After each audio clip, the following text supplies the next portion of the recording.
Good evening, students. Today's class 8 for chapter 17, chapter name वाक्य शोधन in English, correction of sentence. वाक्य शोधन का अर्थ है किसी भी वाक्य को शुद्धता, वाक्य की शुद्धता। भाषा सीखने का मुख्य उद्देश्य भाषा का शुद्ध प्रयोग करना अर्थात शुद्ध बोलना और शुद्ध लिखना होता है। वाक्य रचना व्याकरण के नियमों के अनुसार होनी चाहिए। वाक्यों में कई प्रकार की अशुद्धियाँ होती हैं। स्टूडेंट्स, हम सब आज तक बहुत सारे वाक्य लिखते हैं, लेकिन लिखते वक्त हमें ये नहीं पता होता है कि हम किस प्रकार की गलतियाँ कर रहे हैं। कभी हम लिंग संबंधी गलती करते हैं, कभी हम वचन संबंधी गलती करते हैं, तो कभी विशेषण संबंधी करते हैं और कभी सर्वनाम। ऐसे कई प्रकार से हम वाक्यों को शुद्ध करते हैं। हम बहुत सारे चीज़ों को पढ़ते हैं, लेकिन कभी भी हम इस बात पे गौर नहीं करते कि इस विषय में या जिसमें भी वाक्य शोधन के लिए अगर आपको वाक्य दिया जा रहा है, तो हमें ये पहचानना होगा कि इस वाक्य में किस प्रकार की गलतियाँ तो हम जनरली पकड़ ही लेते हैं और उसको सही भी कर लेते हैं, शुद्ध भी कर लेते हैं, किंतु उस शुद्ध करते वक्त हम इस बात को कभी भी नहीं बता पाते हैं कि वह गलती किस प्रकार की थी, वह अशुद्धियाँ किस प्रकार की थी। आज हम उन्हीं अशुद्धियों के प्रकार को एक एक करके देखेंगे और मैं आपको कुछ एग्जाम्पल्स के साथ उसको शुद्ध करना भी बताते हुए जाऊंगी। उदाहरण आपके सामने प्रस्तुत है इस किताब में। उदाहरण को किस तरीके से हम शुद्ध करते जाएंगे अलग अलग कैटेगरीज में, अलग अलग विभागों में। लिंग संबंधी अशुद्धियाँ हमारा पहला टॉपिक है, जिसमें अशुद्ध वाक्य एक तरफ लिखे हैं और अशुद्ध वाक्य। सबसे पहले बच्चों, लिंग क्या होता है? लिंग संबंधी लिंग कितने प्रकार के होते हैं? लिंग हमारा 2 प्रकार का होता है, स्त्रीलिंग, पुल्लिंग, और तीसरा हम ऐड कर लेते हैं नपुंसक लिंग। कभी कभी हम नपुंसक चीज़ों के लिए भी लिंग को मायने रखते हैं। अशुद्ध वाक्य में पहला हम उदाहरण लेंगे, गाय खेत में चर रहा है। तो गाय खेत में चर रही है, गाय को हमेशा हम स्त्रीलिंग में ही लेते हैं। शुद्ध वाक्य उसका हम चर रही है करेंगे। रमेश आज्ञाकारी शिष्या है। पहली बात तो यहाँ पे शिष्या राइट है, शिष्या ही यहाँ पे अशुद्ध लिखा हुआ है, क्योंकि रमेश एक लड़का है, पुल्लिंग है। तो पुल्लिंग के हिसाब से हम जब इसको शुद्ध राइट करेंगे, शुद्ध लिखना चाहेंगे, तो रमेश आज्ञाकारी शिष्य है। शिष्या हम स्त्रीलिंग के लिए यूज़ करते हैं। तीसरा है सुनीता ने रोटी खाया। सुनीता एक लड़की है और सुनीता ने रोटी खाई। खाया हम सुनील ने रोटी खाया लिखते तो वो आपका शुद्ध वाक्य होता, किंतु सुनीता एक स्त्रीलिंग पात्र है इस वाक्य में, तो जिसके कारण हम यहाँ पे खाया राइट ना करके खाया राइट है, और यही आपके इस वाक्य की अशुद्ध करता है। शुद्ध वाक्य करने के लिए हमें सुनीता के साथ सुनीता ने रोटी खाई लिखना होगा। फोर्थ है गधे ने दुलत्ती मारा। दुलत्ती मारा, गधे ने दुलत्ती मारा। इस वाक्य में अशुद्ध शब्द है मारा। मारा के बजाय मारी होना चाहिए। गधे ने दुलत्ती मारी। लिंग संबंधी लिंग गधा, गाय, रमेश, सुनीता, इन स्त्रीलिंग और पुल्लिंग की बातों को ध्यान में रखकर ही हम यहाँ पे बदलाव या फिर अशुद्ध को शुद्ध कर रहे हैं। 5 है कूलर से ठंडा ठंडा हवा आती है। कूलर से, यहाँ पे हम स्त्रीलिंग और पुल्लिंग की बात ना करके नपुंसकलिंग की बात होगी यहाँ पे, जिसमें भी हम क्या करते हैं, कूलर के हिसाब से उसकी हवा आती है लिखेंगे। आती है तो राइट है। ठंडा ठंडा के बजाय हम ठंडी ठंडी हवा आती है राइट करेंगे। मेरी माता जी आ रहे हैं। माता है, माता एक स्त्रीलिंग पात्र है इस वाक्य के अंतर्गत। तो हम जब माता के लिए प्रयोग करेंगे अर्थात माता को आ रहे हैं हम किसी पुल्लिंग पुरुष के लिए ही प्रयोग करते हैं, इसलिए अशुद्ध वाक्य हुआ। और जब हम इसे शुद्ध करने के लिए लिखेंगे इस वाक्य को पुनः, तो मेरी माता जी आ रही हैं, ये लिखेंगे। सातवां है या पंखा धीरे चलती है, या पंखा धीरे चलती है। पंखा है वो धीरे चलता है, ना कि चलती है। तो हम जब इसे शुद्ध करेंगे तो चलता है। इस प्रकार यहाँ पे ये इतने सारे आपको उदाहरणों के साथ मैंने लिंग संबंध या अशुद्धियाँ किस प्रकार हम करते हैं समझाया। दूसरे बिंदु पर चलते हैं। और भी प्रकार के हम अशुद्धियाँ अपने वाक्यों में करते हैं जिनको हमें जानने की ज़रूरत है। वचन संबंधी वचन स्टूडेंट, सबसे पहले वचन कितने होते हैं और कौन कौन से होते हैं। वचन संबंधी अशुद्धियाँ, वचन 3 प्रकार के होते हैं। एक वचन बहुवचन, वचन 3 प्रकार के नहीं 2 प्रकार के होते हैं, एक वचन और बहुवचन। पहला है आँखों से आंसू बह रहा है। आँखों से आंसू बह रहा है नहीं, आंसू के लिए प्रयोग है, तो आंसू बह रहे हैं। शुद्ध वाक्य जब हम करेंगे, एक आँख से बह रहा हो तो आप लिख सकते हो कि आँख से आंसू बह रहा है, लेकिन आँखों से कई आँख बह रहा है तो बह रहा है की जगह पे बह रहे हैं। अगला उदाहरण हम लेंगे। अनेकों लोग बिना टिकट घुस आए। अनेकों लोग, इसका मतलब है कि बहुत सारे लोग हैं, तो अनेकों लिखने की ज़रूरत नहीं है। हम एक वचन का बहुवचन जब बनाते हैं तो एक का अनेक वैसे ही लिखते। अनेक शब्द भी बहुवचन को इंगित करता है, इसलिए हम जब इस वाक्य को शुद्ध की तरफ ले जाएंगे, शुद्ध करेंगे, तो इसमें हम लिखेंगे अनेक लोग बिना टिकट घुस आए। अगला हम उदाहरण लेंगे। उसका प्राण निकल गया। उसका प्राण निकल गया नहीं, उसका तो मतलब हो गया कि हम कई लोगों के बारे में बात कर रहे हैं, किंतु यहाँ पे केवल हम एक व्यक्ति विशेष के बारे में बात कर रहे हैं, तो हम उसको उसका के स्थान पर उसके लिख करके वाक्य को शुद्ध करेंगे। मैं आपका दर्शन करने आया हूँ। मैं आपका दर्शन करने आया हूँ। इस वाक्य में अशुद्ध शब्द आपका है, क्योंकि दर्शन किसी व्यक्ति विशेष यानी कि किसी एक व्यक्ति के ही हम दर्शन करने के लिए, अगर किसी से मिलने या किसी का ईश्वर के ही दर्शन करने की बात यहाँ कही गई हो, तो किसी एक ही ईश्वर की बात की जाएगी। जब हम इसको शुद्ध में लिखेंगे तो मैं आपके दर्शन करने आया हूँ। छठा उदाहरण हम देखेंगे। 10 आदमी के लिए खाना है।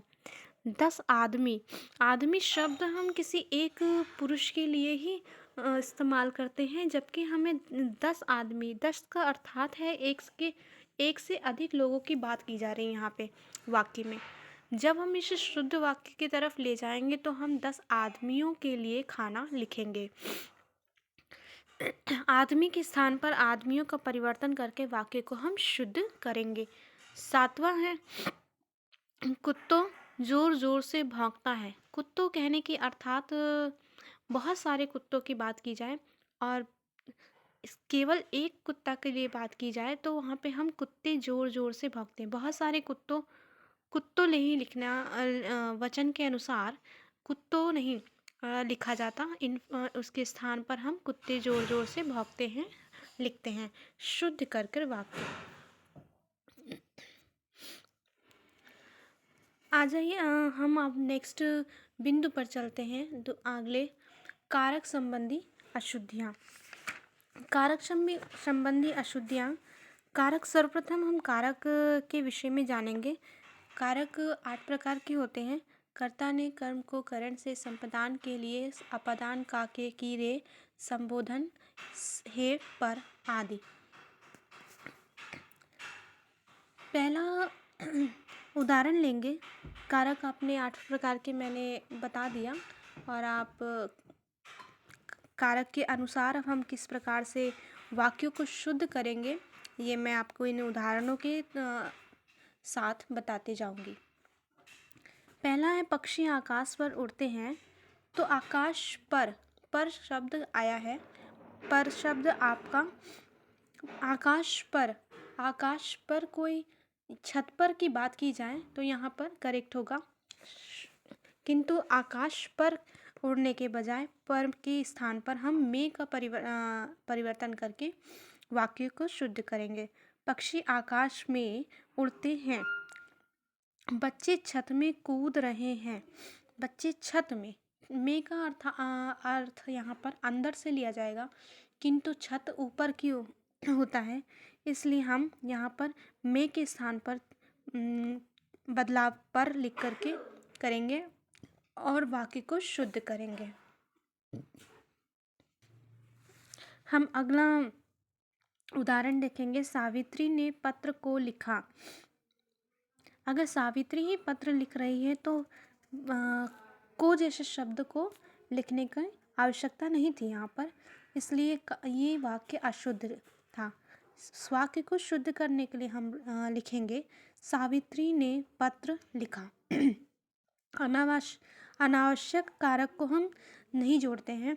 किसी भी वाक्य को शुद्ध लिखने के लिए हम अनावश्यक कार्यों का हटाते हैं। चौथा है मेरे को अभी बाजार जाना है। मेरे को, स्वयं के लिए हम मेरे को जैसे शब्दों का इस्तेमाल नहीं करते हैं। कारक संबंधी ये भी अशुद्धियाँ हैं।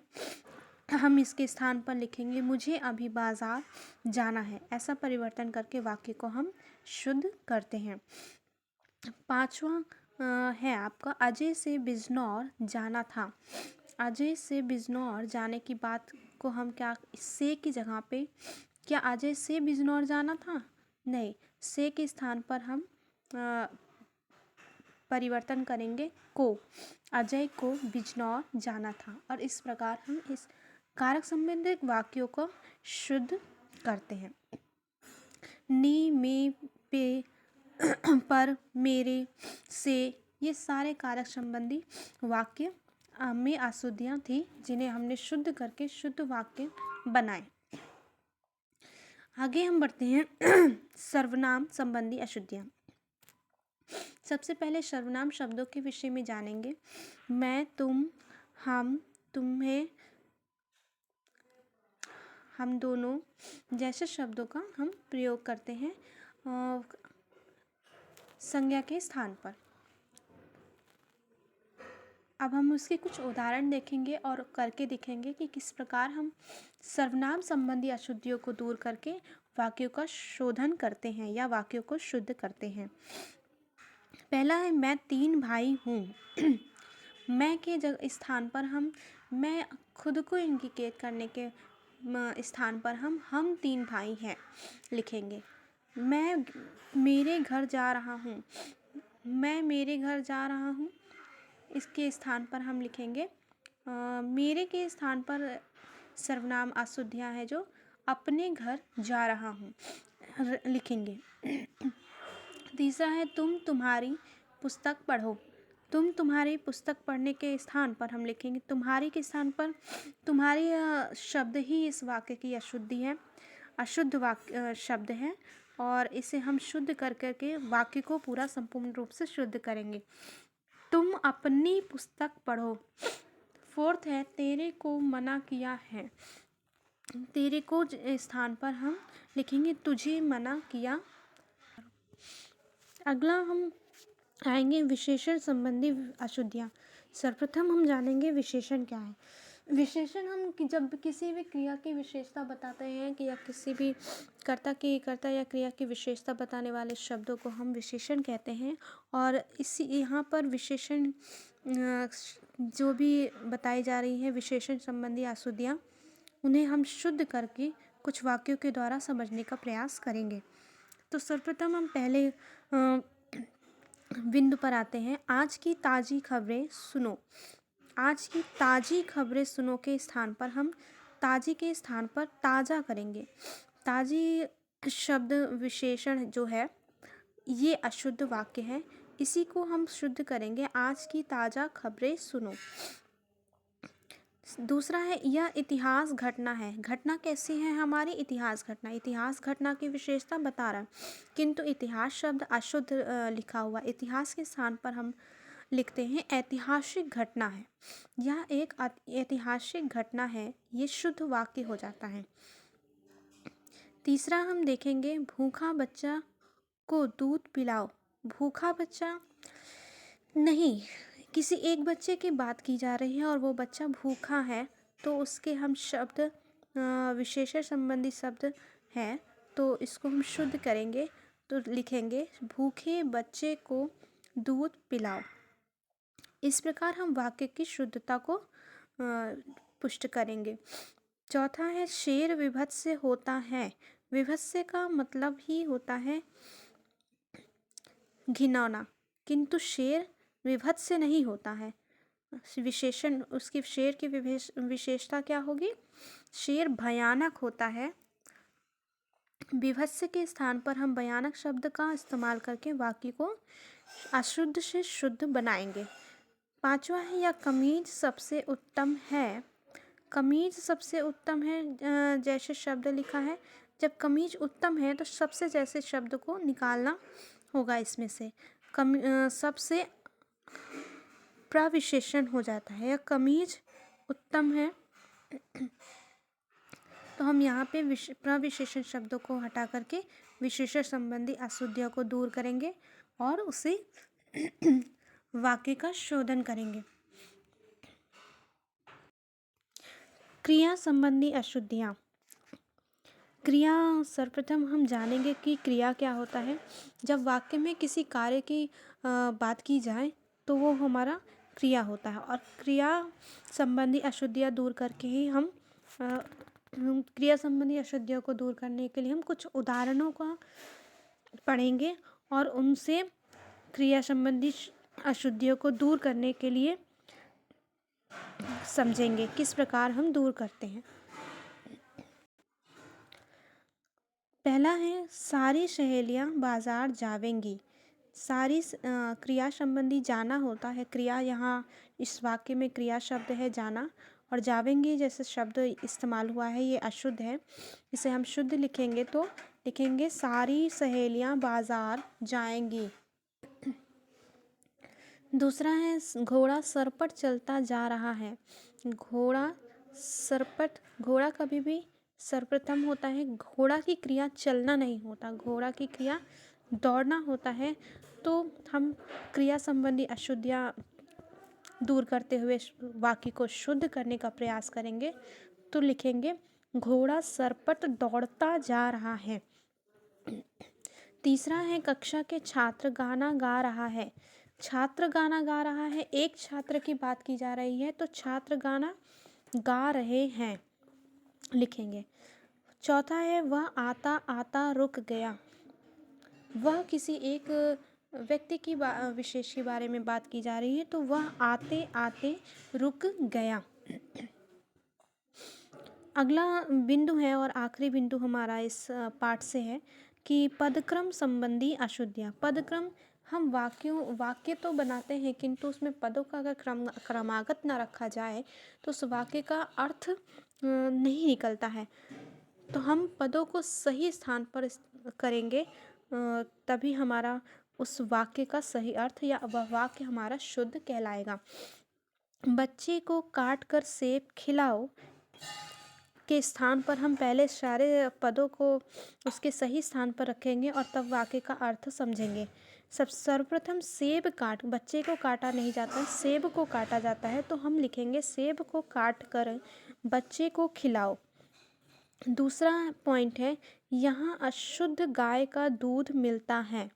यहाँ शुद्ध गाय का दूध मिलता है का अर्थ है यहाँ गाय का शुद्ध दूध मिलता है। शुद्ध गाय तो नहीं होती, दूध शुद्ध होता है। अर्थात हम जब वाक्य को शुद्ध करेंगे तो हम तीसरा वाक्य है, मुझे एक फूल की माला चाहिए। एक फूल की माला कभी भी नहीं बनती है, इसलिए हम पदक्रम को सही स्थान पर करते हुए लिखेंगे, मुझे फूलों की एक माला चाहिए। चौथा है, चीनी में दूध कम है। चीनी में दूध कम के स्थान पर हम लिखेंगे, दूध में चीनी कम है। वाक्य का इस प्रकार से हम शुद्धता करते हैं। आपको मैंने 7 प्रकार से वाक्य को शुद्ध करने की प्रतिक्रिया बताई, कुछ उदाहरण भी बताएं। आशा है कि आपको ये पाठ बहुत ही अच्छे से समझ में आया होगा।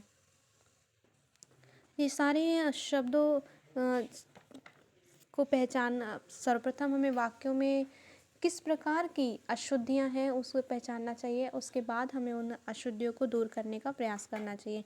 आज हमने आप सबको एक बार मैं पुनः इन शॉर्ट वे में बताती हूँ किस प्रकार की अशुद्धियाँ मैंने कितनी प्रकार की बताई हैं।